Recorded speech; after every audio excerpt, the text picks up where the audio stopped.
Hello guys, আসসালামু আলাইকুম। আমরা আজকে ঘুরতে যাব নাটোর সুগার মিলে। ওখানে কিভাবে আখের রস দিয়ে চিনি তৈরি করে সেটা আপনাদের সাথে আমি শেয়ার করব। চলেন লেটস গো, ভিডিও শুরু করা যাক।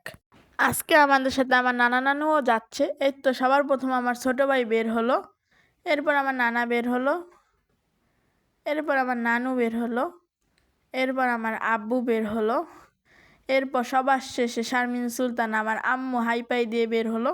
আমরা বের হলাম বাসার ভিতর থেকে। এই তো সবাই যাচ্ছি। আমার নানু আম্মুর জন্য অপেক্ষা করছিল। এই তো আমার আব্বু সাদিদ আমার নানা ভাই আগে যাচ্ছে, এরপর আমার আম্মু আর নানু পিছনে পড়ে গিয়েছে। আমার নানা ভাই তরমুজের বীজ নেবে, তো সেই জন্য তাদের সাথে একটু পরামর্শ করে নিল।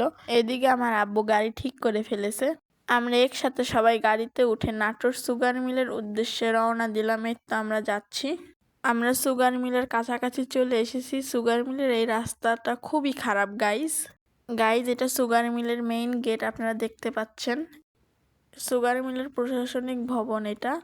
এটা শ্রমিক কর্মচারীদের ইউনিয়ন অফিস গাইজ। এটা বীজ ভবন।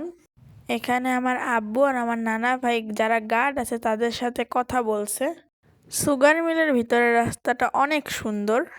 নাটোরের অঞ্চলের মানুষ এই গাড়িগুলোকে কাকড়া গাড়ি বলে। এই গাড়িগুলোতে করেই আখ বোঝাই করে নিয়ে আসে, আপনারা দেখতে পাচ্ছেন। গাড়িতে করে যে আখগুলো নিয়ে আসা হয়েছিল সে আখগুলো এখানে ওজন করা হচ্ছে। এই মেশিন দ্বারা আখের গায়ে যেসব ময়লা আছে এই ময়লাগুলো পরিষ্কার করে নেওয়া হচ্ছে। আমরা এখন মূল যে মিল আছে সেই মিলটার ভিতরে প্রবেশ করব। আমরা এক এক করে সবাই উপরে উঠছি। মেশিনের দ্বারা আখের রস বের করার পরে ছোবড়াগুলো আলাদা করা হয়েছে। আখের রসগুলোর প্রসেসিং চলছে। আখের ছোবড়াগুলো ফালানোর জন্য বাইরে এই মেশিন দ্বারা নিয়ে যাওয়া হচ্ছে। মেশিনের দ্বারা আখের রসগুলো জাল দেওয়া হচ্ছে। এই বড় বড় এই সাদা সাদা ড্রামগুলোর ভিতরে আখের গুড় দিয়ে লালি তৈরি করা হচ্ছে। এই দেখেন কিভাবে ধোঁয়া উঠছে। এই তো এখন তারা গুড়ের ভিতর থেকে চিনির দানাগুলো পরীক্ষা করে নিচ্ছে এখানে। আপনারা দেখতে পাচ্ছেন এখানে কত বড় বড় মেশিন রয়েছে। আমরা ল্যাবের ভিতরে প্রবেশ করেছি। এখানে চিনির গুণমান পরীক্ষা করা হয়।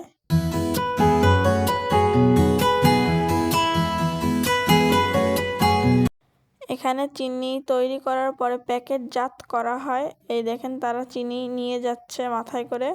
আমার ছোট ভাইটা চিনি খাবে। এখানে মেশিন দ্বারা চিনি প্যাকেটিং করা হয়। এটা যন্ত্র কৌশল শাখা। যে ঝর্ণার মতো পানিগুলো দেখতে পাচ্ছেন এটা দ্বারা মেশিন ঠান্ডা করা হয়। এখানে আখের ময়লাগুলো বের করা হবে।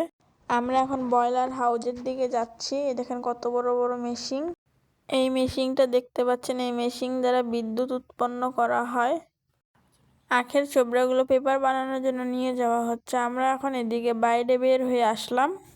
আমাদের নাটোর সুগার মিলটা পুরোপুরি ঘোরা শেষ। আমরা এখন বাসার উদ্দেশ্যে রওনা দিব।